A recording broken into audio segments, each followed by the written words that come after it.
ISR 9 news కి స్వాగతం. Bulletin లో ముందుగా హెడ్లైన్స్ చూద్దాం.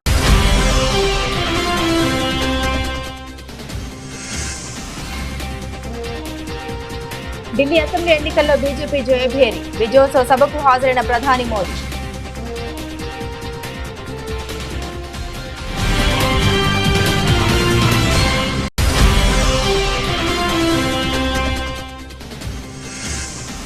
ఢిల్లీ సీఎం పదవికి అతిషి రాజీనామా. ఢిల్లీ లెఫ్టినెంట్ గవర్నర్ వీకే సక్సేనాకు రాజీనామా లేఖ అందజేసిన ఆప్ నేత.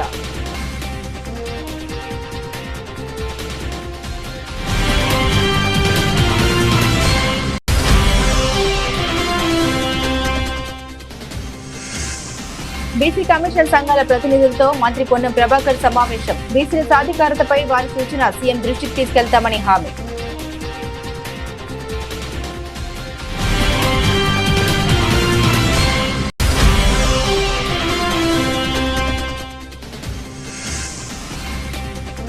జిల్లాలో ఊపందుకున్న పట్టభద్రుల ఎమ్మెల్సీ ఎన్నికల ప్రచారం. తనకు అత్యధిక ఓట్లు వేసి గెలిపించాలని గ్రాడ్యుయేట్స్ ని కోరిన టీడీపీ అభ్యర్థి అలపాటి రాజా.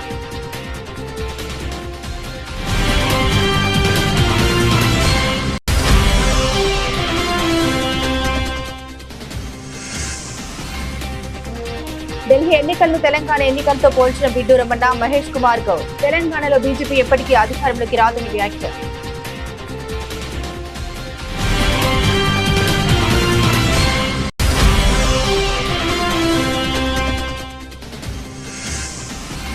మా న్యాయమైన డిమాండ్లపై స్పందించి పరిష్కరించండి. ప్రభుత్వాన్ని కోరిన గ్రామ వార్డు సచివాలయ ఎంప్లాయీస్ సంక్షేమ సంఘం నాయకులు.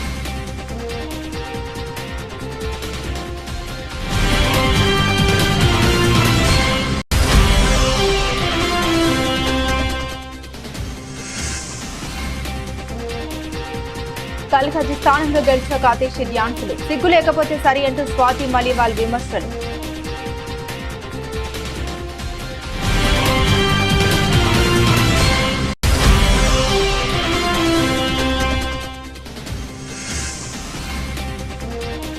రెండో వన్డే టాస్ గెలిచి బ్యాటింగ్ ఎంచుకున్న ఇంగ్లాండ్. మోకాలు నొప్పి నుండి కోలుకొని నేటి మ్యాచ్లో ఆడుతున్న కోహ్లీ.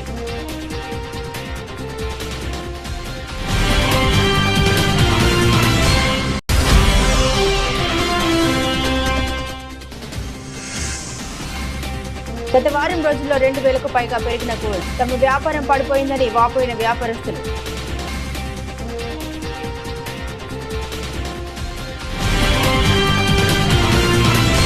గతంలో ఎన్నడూ లేనంతగా హోరాహోరీగా సాగిన ఢిల్లీ అసెంబ్లీ ఎన్నికల్లో బీజేపీ విజయకేతనం ఎగురవేసింది. 27 ఏళ్ల తర్వాత ఢిల్లీలో బీజేపీ మళ్లీ పాగా వేసింది. ఈ నేపథ్యంలోనే ఢిల్లీలోని బీజేపీ కేంద్ర కార్యాలయంలో విజయోత్సవ సభ ఏర్పాటు చేశారు. ఈ కార్యక్రమానికి ప్రధాని నరేంద్ర మోదీ హాజరయ్యారు. ఈ కార్యక్రమంలో ఆయన మాట్లాడుతూ ఢిల్లీ ప్రజలు ఇకపై ఆధునిక నగరాన్ని చూడబోతున్నారని అన్నారు. ఎన్డీఏ పాలిత రాష్ట్రాల్లో నిజమైన అభివృద్ధి చూడొచ్చని పేర్కొన్నారు. పనితీరు ఆధారంగానే అనేక రాష్ట్రాల్లో మళ్లీ బీజేపీకి అధికారం ఇస్తున్నారని తెలిపారు. హర్యానాలో సుపరిపాలనకు నాంది పలికామని, మహారాష్ట్ర రైతులకు అన్ని విధాలుగా అండగా ఉన్నామని మోదీ తెలిపారు. బీహార్లో నితీష్ కుమార్ కూడా ఎన్డీఏపై విశ్వాసం ఉంచారని, ఏపీలో చంద్రబాబు తన ట్రాక్ రికార్డు నిరూపించుకున్నారని వివరించారు. బీజేపీ పథకాలు పేదలు, మధ్యతరగతి ప్రజలకు మేలు చేసేలా ఉంటాయని స్పష్టం చేశారు. మోదీ గ్యారంటీ అంటే తప్పకుండా పూర్తయ్యే గ్యారంటీ అని ఉద్ఘాటించారు. दिल्ली का जनादेश स्पष्ट है। आज दिल्ली में विकास, विजन और विश्वास की जीत हुई है। आज आडंबर, अराजकता, अहंकार और दिल्ली पर छाई आपदा की हार हुई।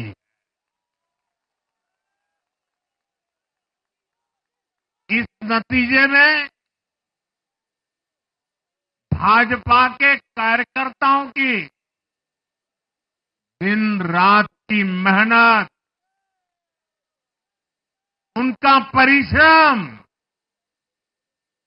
ये विजय को 4 चांद लगा देता।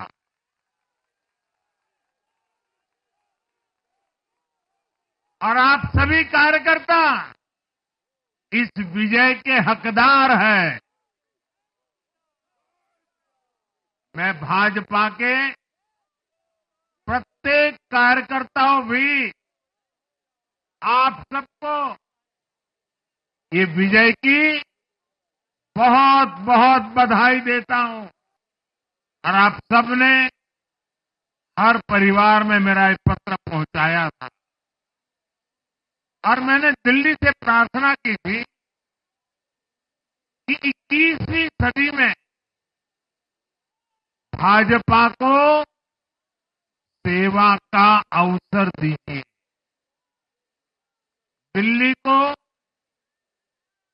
विकसित भारत की विकसित राजधानी बनाने के लिए भाजपा को मौका दीजिए। मैं दिल्ली के हर परिवारजन को मोदी की गारंटी पर भरोसा करने के लिए दिल्ली वासियों को सर झुका करके नमन करता हूं।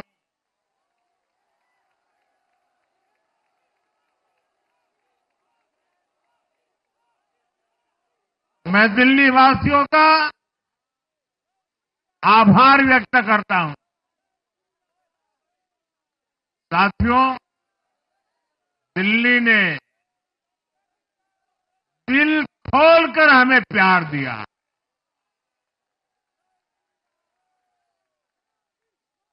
और मैं दिल्ली वासियों को फिर से एक बार विश्वास दिलाता हूं, आपके इस प्यार को सवा गुना करके विकास के रूप में हम लौटाएंगे।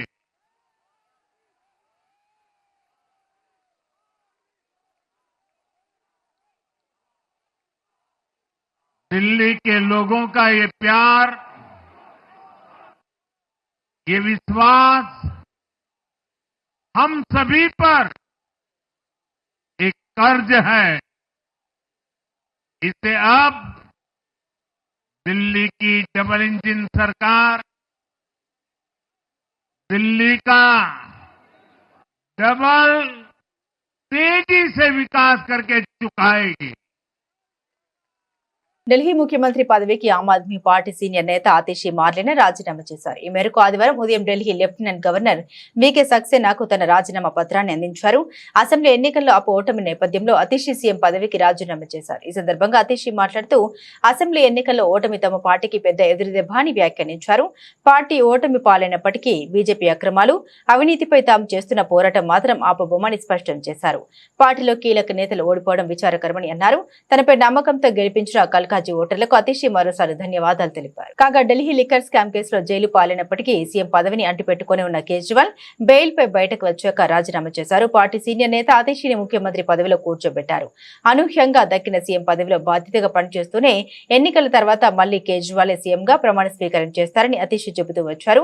అయితే తాజా ఎన్నికల్లో కేజ్రీవాల్ సహా పార్టీ కీలక నేతలు ఓటమి పాలవడంతో ఆతిషి తన పదవికి రాజీనామా చేశారు. కులగణన ద్వారా బీసీలకు సామాజిక న్యాయం అందించేందుకు రాష్ట్ర ప్రభుత్వం చిత్తశుద్ధితో పనిచేస్తోందని బీసీ రవాణా శాఖల మంత్రి పొన్నం ప్రభాకర్ స్పష్టం చేశారు. బీసీ కమిషన్, బీసీ సంఘాల ప్రతినిధులు, బీసీ మేధావులతో ప్రభుత్వ సలహాదారు కె కేశవరావుతో కలిసి ఆయన సచివాలయంలో సమావేశమయ్యారు. ఈ సందర్భంగా మంత్రి పొన్నం మాట్లాడారు. ప్రభుత్వం అత్యంత పారదర్శకంగా నిర్వహించిన కులగణన సర్వేపై కొన్ని ప్రతిపక్ష పార్టీలు అభ్యంతరాలు లేవనెత్తి సర్వేను తప్పులు పడుతున్నందున వాస్తవ పరిస్థితి వివరించేందుకే ఈ సమావేశం అని తెలిపారు. అనంతరం బీసీ సంఘాల ప్రతినిధులు లేవనెత్తిన సందేహాన్ని నివృత్తి చేశారు. అలాగే గ్రేటర్ హైదరాబాద్ పరిధిలో సర్వే పూర్తిగా జరగలేదంటూ వచ్చిన ఫిర్యాదుల్ని ప్రభుత్వం పరిశీలిస్తోందని మంత్రి చెప్పారు. ముఖ్యమంత్రి నేతృత్వంలో కులగణను అత్యంత పారదర్శకంగా నిర్వహించిన రాష్ట్ర ప్రభుత్వంపై బీజేపీ, బీఆర్ఎస్ తప్పుడు విమర్శలు చేస్తున్నాయని పొన్నం పేర్కొన్నారు. కాగా బీసీలకు 42% రిజర్వేషన్ల అంశానికి చట్టబద్దత కల్పించాలని, తమిళనాడు తరహా రిజర్వేషన్లు అమలు చేయాలని బీసీ సంఘాల ప్రతినిధులు ఈ సందర్భంగా మంత్రిని కోరారు. అలాగే కులగణనలో జరిగిన పొరపాట్లను సరిచేసేందుకు మిగిలిన సర్వే పూర్తి చేసేందుకు చర్యలు తీసుకోవాలని సూచించారు. ఓటర్ జాబితా కంటే తక్కువ జనాభా లెక్కలపై పరిశీలించి రీసర్వే చేయాలని కోరారు. బీసీల జనాభా తగ్గించిన పక్షంలో రిజర్వేషన్లపై ప్రభావం ఉంటుందని, అస్పష్టతతో స్థానిక ఎన్నికలకు వెళ్తే బీసీల రిజర్వేషన్లకు విఘాతం కలిగే అవకాశం ఉందని అభిప్రాయపడ్డారు. ఇందుకు స్పందించిన మంత్రి పొన్నం బీసీ డిక్లరేషన్ అమలు, కులగణన అంశంలో బీసీ సంఘాల ప్రతినిధులు చేసిన సూచనలు, ప్రతిపాదనలు, లేవనెత్తిన అంశాన్ని ముఖ్యమంత్రి దృష్టికి తీసుకెళ్లి వాటిపై తగు చర్యలు తీసుకుంటారు హామీ ఇచ్చారు. ఢిల్లీ అసెంబ్లీ ఎన్నికల్లో కూటమి మిత్రపక్షం బీజేపీ ఘన విజయం సాధించిన నేపథ్యంలో ఏపీ సీఎం చంద్రబాబు మీడియా సమావేశం ఏర్పాటు చేశారు. ఢిల్లీ ప్రజలు బీజేపీకి చారిత్రాత్మక విజయాన్ని అందించారని వివరించారు. ప్రధాని మోదీ సమర్థ నాయకత్వానికి సుస్థిర పాలనకు పట్టం కట్టారని, ఇది దేశ ప్రజలందరి గెలుపు అని అభివర్ణించారు. మనందరం గర్వపడే రాజధాని ఉండాలని కోరుకుంటాం. ఈ రోజు విజ్ఞతతో ఢిల్లీ ఓటర్స్ అందరూ కలిసి 27 సంవత్సరాల తర్వాత బీజేపీని ఎన్నుకున్నారు. ఒక చారిత్రాత్మక విజయం ఇది. ఎందుకు నేను ఈ మాట చెప్తున్నానంటే, ఈ రోజు గెలుపు అనేది ఒక బీజేపీకో ఒక ఢిల్లీలో ఉండే ప్రజలకే కాదు, భారతదేశంలో ఉండే ప్రజలందరికీ ఆత్మ గౌరవానికి సంబంధించిన విషయం. ఈ రోజు ఎక్కడికి పోయినా ప్రపంచంలో మీది ఏ దేశం అంటే భారతదేశం చెప్తాం. మీ రాజధాని ఏదంటే ఢిల్లీ అని చెప్పుకొని గర్వంగా చెప్పుకుంటాం. మనం అందరం కూడా మనకు మంచి భవిష్యత్తు ఉండాలి, ఎక్కువ అవకాశాలు ఎక్కడ ఉంటాయనుకుంటే మన రాజధానికి పోవాలనుకుంటాం. అది రాష్ట్ర రాజధాని గాని దేశ రాజధాని గాని యాస్పిరేషన్స్ ని ఫుల్ఫిల్ చేసే ప్లేస్ గా ఉండాలి. అలాంటి రాజధాని ఇటీవల కాలంలో ఒక వెదర్ పొల్యూషన్, ఒక పొలిటికల్ పొల్యూషన్, ఈ రెండు పొల్యూషన్స్ కలిపి ఢిల్లీకి పోవడం మానేసి ఢిల్లీ నుంచి వేరే ప్రాంతాలకు వెళ్లిపోయే పరిస్థితికి వచ్చారు. ఒకప్పుడు బీహార్ నుంచి ఒక ట్రైన్ ఎవ్రీడే లేబర్ అంతా కూడా అక్కడ పోయి పనిచేసుకుని మళ్ళా ఈవినింగ్ ఢిల్లీ నుంచి బీహార్కి వెళ్ళేవాడు. ఇప్పుడు బీహార్ నుంచి ఢిల్లీకి రావడంలా పరిపాలన అంటే ఎట్లుంటుందంటే ఒక్కొక్కసారి పరిస్థితులన్నీ కూడా తారుమారయ్యే పరిస్థితులు వస్తుంది. దానికి ఉదాహరణ ఢిల్లీ. అయితే ఇక్కడ ఏ మోడల్ వర్కౌట్ అవుతుంది భారతదేశంలో అనుకుంటే, ప్రపంచంలో ఎక్కడ గాని భారతదేశంలో గాని పీపుల్స్ ఫస్ట్, ఒక సస్టైనబుల్ మోడల్ క్రియేట్ చేయాల్సిన అవసరం ఉంది. అదే నరేంద్ర మోడీ ఒక సస్టైనబుల్ మోడల్ ని క్రియేట్ చేస్తున్నాడు. ఆయన్ని మనస్ఫూర్తిగా అభినందిస్తున్నాం. ఈ రోజు ఢిల్లీలో గెలుపు కూడా ప్రధానమంత్రి నరేంద్ర మోడీ గారిపై నుండే నమ్మకం. ఆ నమ్మకంతో ఢిల్లీ ప్రజలు నరేంద్ర మోడీ గారి నాయకత్వాన్ని బలపరిచారు. తెలంగాణలో అధికారంలోకి వస్తామని భారతీయ జనతా పార్టీ నేతలు కలలు కంటున్నారని, కానీ అవి పగటి కలలేనని తెలంగాణ పీసీసీ అధ్యక్షుడు మహేష్ కుమార్ గౌడ్ అన్నారు.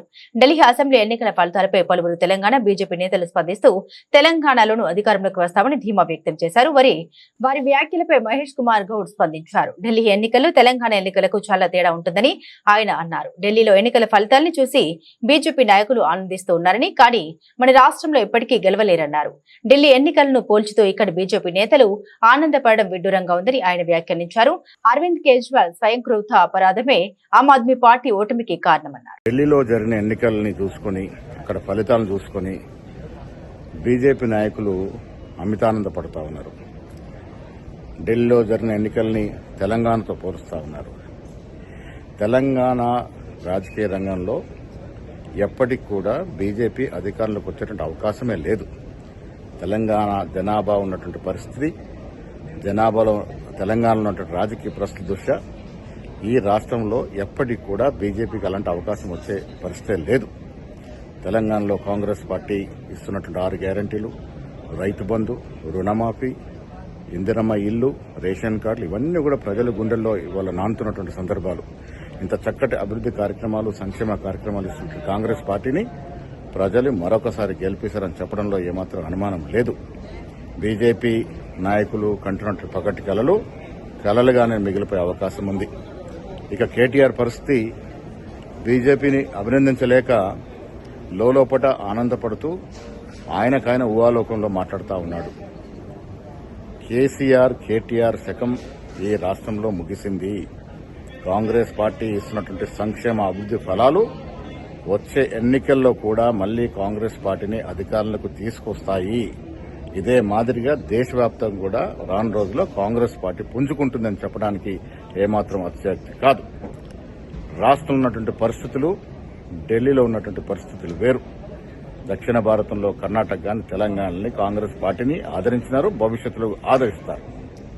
ఎమ్మెల్సీ ఎన్నికల ప్రచారంలో జిల్లాలో ఊపందుకుంది. ఇందులో భాగంగా పట్టభద్రుల ఎమ్మెల్సీ అభ్యర్థి అలపాటి రాజా ఇందిరాగాంధీ మున్సిపల్ స్టేడియంలో ఫన్ టైమ్ క్లబ్ వద్ద వాకర్స్ కలిసి ఎమ్మెల్సీ ఎన్నికల ప్రచారం నిర్వహించారు. పట్టభద్రుల ఎమ్మెల్సీ అభ్యర్థి అలపాటి రాజా వెంట ఎమ్మెల్యే గద్దె రామ్మోహన్ నాయుడు, గజ్జా క్రాంతి ఉన్నారు. ఎమ్మెల్సీ ఎన్నికల్లో గ్రాడ్యుయేట్స్ తనకు అత్యధిక ఓట్లు వేసి గెలిపించారని ఆయన కోరారు. గుంటూరు కృష్ణా ఉమ్మడి కూటమి అభ్యర్థిగా పోటీ చేస్తున్న సందర్భంలో నాకు ఓటు ఎందుకు వేయాలి అనే అంశాన్ని మేము ముందు ఉంచడానికి ప్రయత్నిస్తాను. మొన్న సాధారణ ఎన్నికల్లో ప్రజలు గొప్ప తీర్పు ద్వారా ఈ కూటమి ప్రభుత్వం ఏర్పడింది.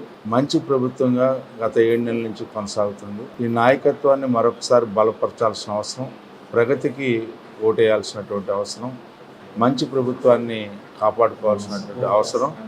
ఆ నేపథ్యంలో వ్యక్తిగా నేను ఎమ్మెల్సీగా వచ్చి మీ అందరినీ నాకు ఓటేయమని చెప్పి అడిగే సందర్భంలో మరి ఈరోజు ప్రజలు ఆలోచించాలి. పట్టభద్రులు మరి ముఖ్యంగా ప్రతి ఒక్కరు కూడా ఓటు నమోదైన ప్రతి ఒక్కరు కూడా పోలింగ్ బూత్కి వచ్చి ఓటు వేసి మంచి ప్రభుత్వానికి మద్దతు పలికి ప్రగతికి సోపానం అన్నట్టుగా నాకు ఓటు వేసి విజయాన్ని ఇవ్వాలని చెప్పి ఈ సందర్భంగా కోరుకుంటూ మరి ఈరోజు మంచి ప్రభుత్వం మంచి కూటమి నాయకత్వాన్ని అందరూ కూడా ఆహ్వానించాలి, మద్దతు పలకాలని చెప్పి కోరుకుంటూ సెలవు తీసుకుంటాను.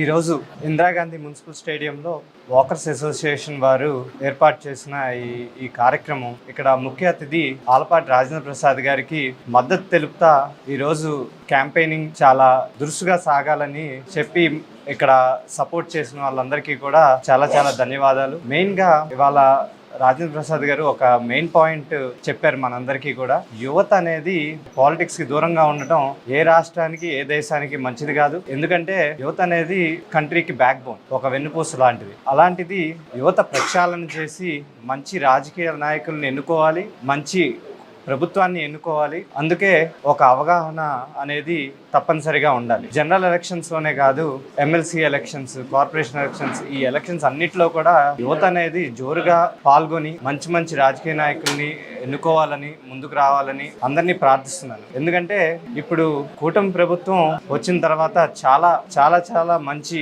అభివృద్ధి అలాగే సంక్షేమం బ్యాలెన్స్ చేసుకుంటా మంచి పరిపాలనతో దూసుకుపోతా ఉంది. ఈ సమయంలో ఈ 7 నెలల పరిపాలన గురించి ఈ ఎమ్మెల్సీ ఎలక్షన్ అనేది ఒక స్లిప్ టెస్ట్. ఎందుకంటే కూటమి వైపు నుండి క్యాండిడేట్ ఆలపాటి రాజేంద్ర ప్రసాద్ గారికి మనందరం మద్దతు తెలిపి గ్యారంటీగా గెలుపు అనేది తథ్యం.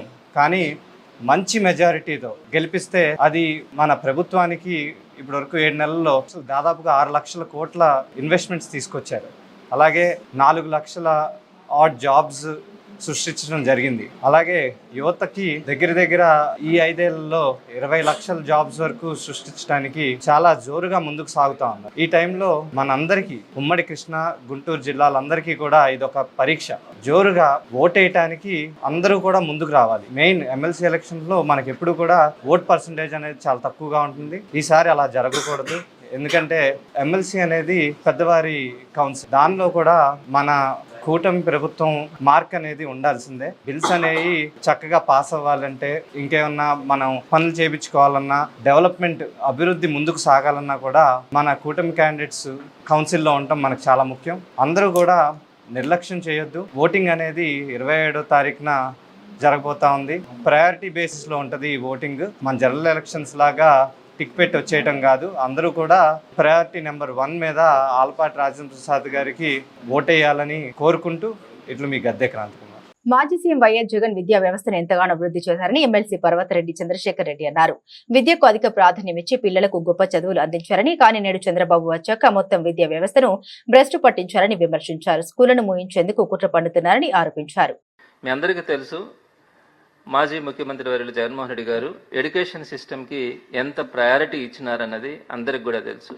ఈరోజు కనుక గవర్నమెంట్ స్కూల్స్ని కానీ గవర్నమెంట్ కాలేజెస్ని కానీ మనం ఒక్కసారి కనుక వెళ్ళి చూస్తే అసలు మనం గవర్నమెంట్ స్కూల్స్ని ఈ విధంగా ఊహించుకోగలమా? అంటే మనం చిన్నప్పుడు ఇంకొక 15-20 సంవత్సరాల క్రితం గవర్నమెంట్ స్కూల్స్ ఎలా ఉన్నాయి, ఈరోజు గవర్నమెంట్ స్కూల్స్ ఎలా ఉన్నాయి, ఎంత మార్పు వచ్చింది, ఎంత అభివృద్ధి చెందుతూ ఉంది అన్నది స్పష్టంగా ప్రతి ఒక్కరికి కూడా అర్థమవుతుంది.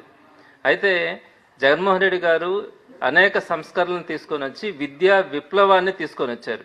ఒక ఆంధ్ర రాష్ట్రంలో, భారతదేశంలోనే కాదు ప్రపంచ దేశాలకి సంబంధించి కాంపిటేటర్స్గా మన గవర్నమెంట్ స్కూల్ స్టూడెంట్స్ ఎదిగేలాగా జగన్మోహన్ రెడ్డి గారు చేసినటువంటి ప్రయత్నం ఒక అద్భుతం. ఈ విషయంలో ఆంధ్ర రాష్ట్ర ప్రజలు ఎవరు కూడా కాదనలేరు.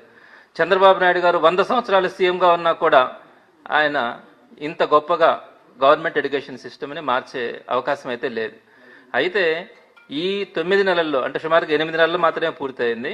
చంద్రబాబు నాయుడు గారి ప్రభుత్వం ఈ విద్యా వ్యవస్థకు సంబంధించి ఒక డిజాస్టర్, అంటే ఏ విధంగా ఆ వ్యవస్థని నాశనం చేస్తా ఉన్నారు అన్న దానికి నేను మీకు కొన్ని ఉదాహరణలు కూడా తీసుకొని వస్తాను. ఆయన చేసింది ఒక విద్యా విప్లవం అయితే, ఈయన చేసింది టోటల్గా విద్యా వ్యవస్థని కొలాప్స్ అయ్యే పరిస్థితికి తీసుకొని వస్తా ఉన్నారు గవర్నమెంట్ ఎడ్యుకేషన్ సిస్టమ్ని. ప్రధానంగా మీరు కనుక ఎలక్షన్ ముందు కనుక చూసుకుంటే జీవో నెంబర్ 117 రద్దు అనే విషయాన్ని తెలుగుదేశం కూటమి పార్టీ పెద్ద ఎత్తున ప్రజల ముందుకు తీసుకుని వచ్చింది. 117 జీవో రద్దు చేస్తామని వారు మేనిఫెస్టోలో కూడా ప్రకటించారు. అంటే 117 జీవోని రద్దు చేస్తాము అని. అంటే అందరూ కూడా అనుకోని ఉంటారు, తెలియ చాలా మందికి 117 జీవో అంటే ఏంటి. 117 జీవో రద్దు చేసిన దానివల్ల ఈ రాష్ట్రం చాలా బాగుపడుతుందేమో, పేద ప్రజలు వాళ్ళ యొక్క పిల్లల్ని అత్యద్భుతంగా చదివించుకుంటారేమో, పెను మార్పులు వస్తాయని చెప్పి చాలా మంది ఆశపడ్డారు. అంటే ఈ 117 జీవో గురించి అవగాహన కూడా లేక నేను చెప్తున్నాను. 117 జీవో అంటే ఏంటి? మామూలుగా మన ఎడ్యుకేషన్ సిస్టంలో 3 రకాల స్కూల్స్ ఉన్నాయి. ఒకటి ప్రైమరీ స్కూల్స్, అంటే 1 నుంచి 5వ తరగతి దాకా ప్రైమరీ స్కూల్స్ ఉంటాయి. 2 యూపీ స్కూల్స్ 7వ తరగతి దాకా ఉంటాయి. హై స్కూల్స్ 10వ తరగతి దాకా ఉంటాయి. అయితే జగన్మోహన్ రెడ్డి గ్రామ వార్డు సచివాలయ ఉద్యోగుల సమస్యలపై కూటమి ప్రభుత్వం స్పందించి పరిష్కరించాలని రాష్ట్ర ప్రభుత్వానికి గ్రామ వార్డు సచివాలయ ఎంప్లాయీస్ వెల్ఫేర్ అసోసియేషన్ అధ్యక్షుడు ఎం మనోహర్ బాబు విజ్ఞప్తి చేశారు. ఇంతవరకు ప్రమోషన్ పాలసీ లేదని వెంటనే రూపొందించి అమలు చేయాలని ప్రభుత్వాన్ని కోరారు. తమ న్యాయమైన డిమాండ్లను పరిష్కరించకుంటే వచ్చే ఏప్రిల్లో ఉద్యమ కార్యాచరణ ప్రకటిస్తామని ప్రభుత్వాన్ని హెచ్చరించారు. గ్రామ వార్డు సచివాలయ ఎంప్లాయీస్ వెల్ఫేర్ అసోసియేషన్ ఆధ్వర్యంలో వెటర్నరీ కాలనీలోని AP agricultural officers association meeting హాల్లో శనివారం సమావేశం జరిగింది. ఈ సమావేశంలో అసోసియేషన్ రాష్ట్ర అధ్యక్షులు ఎం మనోహర్ బాబు, రాష్ట్ర ప్రధాన కార్యదర్శి కె అజయ్ బాబు, అసోసియేషన్ అధ్యక్షుడు కె బాబురావులు పాల్గొని మాట్లాడారు. తమకు జీత భత్యాలు మదర్ డిపార్ట్మెంట్ నుండి చెల్లించాల్సిందిగా ప్రభుత్వాన్ని కోరారు. జీవో ఎంఎస్ 107 అనుసరించి జాబ్ చార్ట్ అమలు పరచాలని, సెక్రటరీ స్థానంలో ఆఫీసర్గా హోదాను మార్చాలని, ప్రమోషన్ పాలసీ ఇంతవరకు రూపొందించలేదని, ప్రమోషన్ పాలసీని రూపొందించి అమలు చేయాలని కూటమి ప్రభుత్వం తమ సమస్యలపై అసెంబ్లీలో చర్చించి న్యాయం చేయాలని విజ్ఞప్తి చేశారు. ప్రభుత్వం న్యాయం చేయని పక్షంలో వచ్చే ఏప్రిల్ నెలలో ఉద్యమ కార్యాచరణ ప్రకటిస్తామని ప్రభుత్వాన్ని హెచ్చరించారు. ఈ సమావేశంలో యుఎన్జీఓ రాష్ట్ర అధ్యక్షుడు రాంబాబు, గ్రామ సచివాలయ సెక్రటరీలు పెద్ద సంఖ్యలో పాల్గొన్నారు. స్టీరింగ్ కమిటీ మీటింగు ఏర్పాటు చేసుకున్నాం. రాష్ట్రంలో ఉన్న 11,000 పైచిలుకు ఉద్యోగుల యొక్క ప్రధానమైనటువంటి సమస్యల మీద చర్చించి తీర్మానాలు ఆమోదింపజేసుకొని ఒక నిర్దిష్టమైన కార్యాచరణ ఈరోజు ప్రకటించడానికి ఈ మీటింగ్ ఏర్పాటు చేసుకోవడం జరిగింది. ప్రధానంగా 2019 గ్రామ వార్డు సచివాలయ వ్యవస్థ ఏర్పాటు చేసినప్పటి నుండి ఈ సచివాలయ వ్యవస్థలో ఉన్నటువంటి వెల్ఫేర్ అండ్ ఎడ్యుకేషన్ అసిస్టెంట్ అటువంటి ఉద్యోగులు అనేక సమస్యలని ఎదుర్కొంటూ గవర్నమెంట్ యొక్క పథకాలు, వారి యొక్క ఆలోచన, ప్రత్యేకంగా పౌరుల యొక్క సేవల్లో ఎక్కడ కూడా వెనక దక్కకుండా పనిచేస్తూ ఉన్నారు. అయితే ఉద్యోగ పరంగా వారికి వచ్చేటువంటి ప్రధానమైన సమస్యల మీద గత ప్రభుత్వం, ఈ ప్రభుత్వం ఇంకా అడ్రస్ చేయనందుకు, పరిష్కారానికి కనీసం చొరవ చూపినందుకు చాలా మనోవేదనకు గురి అవుతూ ఉన్నాము. ప్రత్యేకంగా జీతభత్యాల చెల్లింపు విషయంలో ప్రతి నెల మానసికంగా ఇబ్బంది పడుతూ ఉన్నాం. కారణం ఏంటంటే సోషల్ వెల్ఫేర్ డిపార్ట్మెంట్లో మా సర్వీస్ ఉంటుంది, ఉద్యోగాలు చెల్లించేదేమో పంచాయతీరాజ్ డిపార్ట్మెంట్. అంటే 2 డిపార్ట్మెంట్ల మధ్య ఇరుక్కుపోయి ఇబ్బంది పడతా ఉన్నాం. కాబట్టి మా సర్వీసు రూల్ ఎక్కడ ఉంటుందో అక్కడే మా జీతభత్యాలు చెల్లించాలనేది మా ప్రధానమైనటువంటి సమస్య. ఇది డిమాండ్గా ఈరోజు మరి ఏర్పాటు చేసుకోవడం జరిగింది. రెండో అంశం ఏంటంటే మరి 107 జీవో ప్రకారం మాకు జాబ్ చార్ట్ ఇచ్చారు ఈ ఉద్యోగం మమ్మల్ని ఏర్పాటు చేసుకున్నప్పటి నుంచి. అయితే ఆ జీవోకి ఎగనెస్ట్గా అందరికీ నమస్కారం అండి. నా పేరు బిరియం మనోహర్ బాబు, గ్రామ వార్డు సచివాలయం ఎంప్లాయీస్ వెల్ఫేర్ అసోసియేషన్ రాష్ట్ర అధ్యక్షులుగా పనిచేస్తున్నాను. ఈరోజు ఇక్కడ విజయవాడలోని అగ్రికల్చర్ భవన్లో రాష్ట్రంలో ఉన్న వెల్ఫేర్ మిత్రుల సమస్యలు, వాటి యొక్క ప్రణాళిక ఎలా సాధించుకోవాలి అనే దాని మీద రాష్ట్ర స్థాయి కార్యవర్గ సమావేశం ఈరోజు ఇక్కడ జరుగుతుంది. ప్రధానంగా రాష్ట్రంలో ఉన్న వెల్ఫేర్లు ఎదుర్కొంటున్న ప్రధాన సమస్యలు, మేము జాబ్ జాయిన్ అయ్యి రేపు అక్టోబర్ 1వ తారీఖు 6 సంవత్సరాలు పూర్తయి 7వ సంవత్సరం వస్తుంది. ఇంతవరకు మాకు ప్రమోషన్ ఛానల్ అనేది ప్రభుత్వం వాళ్ళు ఇంకా క్రియేట్ చేయలేదు. దాని మీద రెండోది మాకు జాబ్ చార్ట్, స్పష్టమైన జాబ్ చార్ట్ అనేది లేదు. ఎందుకంటే మాకు అన్ని రకాల డిపార్ట్మెంట్ల నుంచి మాకు వర్క్ కేటాయించడం వల్ల ఒక డిపార్ట్మెంట్ వాళ్ళు మా వర్క్ ముందు చేయండి, ఇంకో డిపార్ట్మెంట్ వాళ్ళు మా వర్క్ ముందు కూర్చోండి అని చెప్తూ మా మీద తీవ్రమైన మానసిక ఒత్తిడికి గురి చేస్తున్నారు. కాబట్టి మేము స్పష్టమైన జాబ్ చార్ట్ కోసం మేము అడుగుతున్నాం. మూడోది జీతభత్యాలు. మా జీతభత్యాలు మా పేరెంట్ డిపార్ట్మెంట్ నుంచి ఇవ్వాల్సిందిగా మేము కోరుతున్నాం. ఎందుకంటే మాకు సంబంధించి సోషల్ వెల్ఫేర్ డిపార్ట్మెంటు మాకు ఎస్ఆర్ ఓపెన్ చేయడం కానీ, అన్నీ మా రిక్రూట్మెంట్ కానీ మాకు సంబంధించి అన్నీ కూడా సోషల్ వెల్ఫేర్ డిపార్ట్మెంటే చూసుకుంటున్నారు. ఓన్లీ ఒక జీతాలు మాత్రమే వేరే డిపార్ట్మెంట్ వాళ్ళు పెడుతున్నారు. అలా కాకుండా జీతభత్యాలు కూడా మా పేరెంట్ డిపార్ట్మెంట్ నుంచి మాకు ఇవ్వవలసిందిగా మేము కోరుతున్నామండి. ఈ 3 ప్రధాన సమస్యలు, ఈ ప్రధానంగా మేము సాధించుకోవాల్సిన సమస్యలు, వీటి మీద ఈరోజు సమావేశం ఇక్కడ ఏర్పాటు చేయడం జరిగింది. ఢిల్లీ అసెంబ్లీ ఎన్నికల్లో ఆమ్ ఆద్మీ పార్టీ హేమహేమిలు మట్టికరిచారు. కల్కాజీ స్థానం నుండి గెలిచిన ముఖ్యమంత్రి అతిషి మాత్రం సంబరాలు చేసుకున్నారు. కార్యకర్తలతో కలిసి డ్యాన్సులు చేశారు. అతిషి సెలబ్రేషన్స్ వీడియోలు వైరల్ అవుతున్నాయి. దీనిపై రాజ్యసభ సభ్యురాలు స్వాతి మలివాల్ స్పందించారు. ఓవైపు ఆమ్ ఆద్మీ పార్టీ ఎన్నికల్లో కుదేలైతే అదేమీ పట్టినట్టు అతిషి సిగ్గు లేకుండా డ్యాన్సులు చేస్తున్నారు అంటూ మలివాల్ మండిపడ్డారు. అధినేత అరవింద్ కేజ్రీవాల్ భవిష్యత్తు గురించి తలుచుకొని తీవ్ర ఆవేదనకు గురవుతుంటే అతిషికి చీమ కుట్టినట్టుగా కూడా లేదని విమర్శించారు. టీమిండియా ఇంగ్లాండ్ మధ్య 3 వన్డేల సిరీస్ లో భాగంగా నేడు 2వ వన్డే జరుగుతుంది. కటక్లోని బారాభతి స్టేడియం ఈ మ్యాచ్ కు వేదిక. ఈ పోరులో టాస్ గెలిచిన ఇంగ్లాండ్ బ్యాటింగ్ ఎంచుకుంది. 4 ఓవర్లు ముగిసేసరికి ఇంగ్లాండ్ స్కోర్ వికెట్ నష్టపోకుండా 28 పరుగులు. ఓపెనర్లు బెన్ డకెట్ 22, ఫిల్ సాల్ట్ 6 పరుగులతో ఆడుతున్నారు. మోకాలు నొప్పితో తొలి వన్డేకు దూరమైన విరాట్ కోహ్లీ ఈ మ్యాచ్ లో ఆడుతుండడం టీమిండియాకు సానుకూల అంశం. కోహ్లీ జట్టులోకి రావడంతో యశస్వి జైస్వాల్ ను తప్పించారు. ఈ మ్యాచ్ ద్వారా మిస్టరీ స్పిన్నర్స్ వరుణ్ చక్రవర్తి అంతర్జాతీయ వన్డే క్రికెట్ లో అరంగేట్రం చేస్తున్నారు. ఈ సిరీస్ లో తొలి వన్డేలో టీమిండియా విజయం సాధించడం తెలిసిందే. ఇవాల్టి 2వ వన్డే కూడా గెలిస్తే సిరీస్ టీమిండియా వశమవుతుంది. దేశవ్యాప్తంగా ఈరోజు బంగారం, వెండి ధరలు స్థిరంగా ఉన్నాయి. ఈ క్రమంలో నేడు ఫిబ్రవరి 9, 2025వ తేదీన ఉదయం 6:23 గుడ్ రిటర్న్స్ వెబ్సైట్ ప్రకారం చూస్తే 24 క్యారెట్ల 10 గ్రాముల బంగారం ధర 86,670 రూపాయలుగా ఉండగా 22 క్యారెట్ల 10 గ్రాముల గోల్డ్ రేటు 79,450 రూపాయలకు చేరుకుంది. ఈ క్రమంలో గత 8 రోజుల్లో బంగారం ధరలు దాదాపు 2,000 రూపాయలకు పైగా పెరిగాయి. ఇదే 24 క్యారెట్ల 10 గ్రాముల పసిడి ధర ఫిబ్రవరి 1న 84,490 రూపాయలుగా ఉంది. ఇక వెండి రేట్ల విషయానికి వస్తే గత 8 రోజుల్లో కూడా ఇవి హెచ్చు తగ్గులకు లోనవుతూ ఒకే స్థాయికి వచ్చాయి. ప్రస్తుతం కిలో వెండి ధర 99,500 రూపాయలు ఉండగా ఫిబ్రవరి 1వ తేదీన కూడా వెండి రేటు ఇదే స్థాయిలో ఉంది. అంతేకాదు పుత్తడి ధరలు భవిష్యత్తులో 1,00,000 రూపాయలకు చేరుతాయని నిపుణులు చెబుతున్నారు.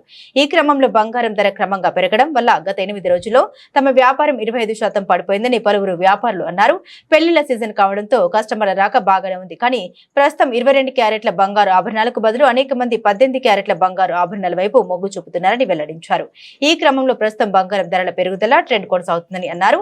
దీనికి ప్రధాన కారణం ప్రపంచ వ్యాప్తంగా ఉన్న పరిస్థితులతో పాటుగా దేశీయ అంశాలు కూడా కారణాలుగా ఉన్నాయన్నారు. బులెటిన్ ముగించే ముందు హెడ్లైన్స్ మరోసారి.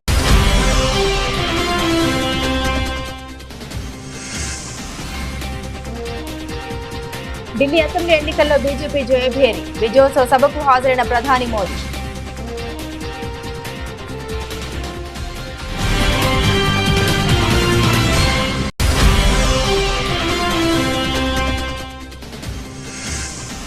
ఢిల్లీ సీఎం పదవికి అతిషి రాజీనామా. ఢిల్లీ లెఫ్టినెంట్ గవర్నర్ వీకే సక్సేనాకు రాజీనామా లేఖ అందజేసిన ఆప్ నేత.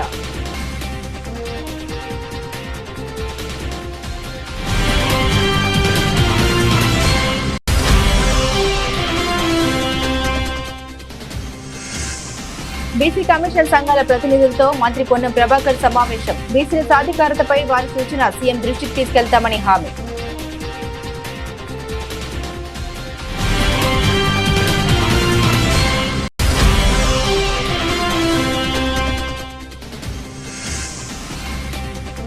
జిల్లాలో ఊపందుకున్న పట్టభద్రుల ఎమ్మెల్సీ ఎన్నికల ప్రచారం. తనకు అత్యధిక ఓట్లు వేసి గెలిపించాలని గ్రాడ్యుయేట్స్ ని కోరిన టీడీపీ అభ్యర్థి అలపాటి రాజా.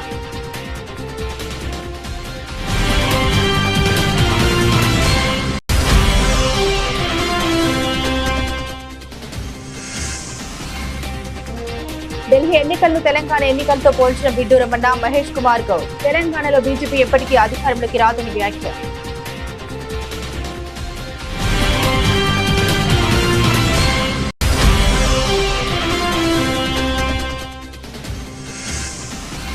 మా న్యాయమైన డిమాండ్లపై స్పందించి పరిష్కరించండి. ప్రభుత్వాన్ని కోరిన గ్రామ వార్డు సచివాలయ ఎంప్లాయీస్ సంక్షేమ సంఘం నాయకులు.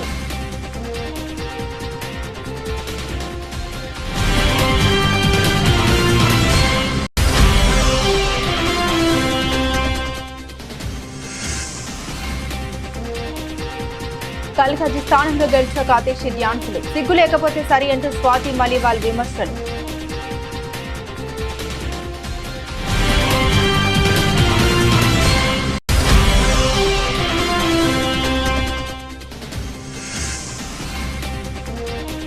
రెండో వన్డే టాస్ గెలిచి బ్యాటింగ్ ఎంచుకున్న ఇంగ్లాండ్. మోకాలు నొప్పి నుండి కోలుకొని నేటి మ్యాచ్లో ఆడుతున్న కోహ్లీ.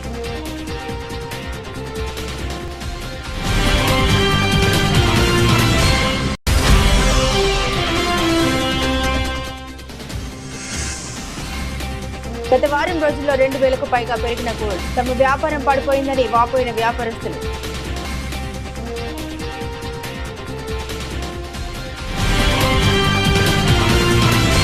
ఇవి ఈ బులెటిన్లోని విశేషాలు. తిరిగి మరో బులెటిన్తో మళ్ళీ కలుసుకుందాం. అంతవరకు సెలవు. నమస్కారం.